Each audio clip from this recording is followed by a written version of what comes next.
Work from home కావాలి అని కోరుకుంటున్నారు కాబట్టి వాళ్ళు దాన్ని చూపెట్టి ఆశ చూపెడుతున్నారు.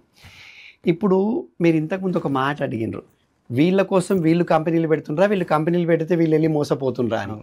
ఇప్పుడు మీరు ఒక మాట అన్నారు, మళ్ళీ ఏమన్నారు, వీళ్ళు వర్క్ ఫ్రమ్ హోమ్ అనేది వీళ్ళు ఆశ పడుతున్నారు కాబట్టి దాన్ని వీళ్ళు చేసుకున్నారని. సో ఇప్పుడు ఈ రెండింటిని క్లబ్ చేస్తే మీరు అడిగిన ప్రశ్నకు ఆన్సర్ నేను చెప్పేస్తే ఈజీగా. వీళ్ళ ఆశని వీళ్ళకు వ్యాపారం, వీళ్ళ ఆశ లేకపోతే వీళ్ళు వ్యాపారం చేయలేరు. వీళ్ళ వ్యాపారం అని అనొద్దు, మళ్ళీ అగైన్ మనకు అవమానం అది. మోసం చేయలేరు. వీళ్ళ ఆశని దేనికైనా రాజు, ఒకటి ఆశ ఇంకొకటి మోసం చేయడానికి వాడికి అదొక పునాది, అదొక వాడికి బలం. ఏంటి ఆశ అంటే ఉద్యోగం కావాలనుకోవడం ఆశనా?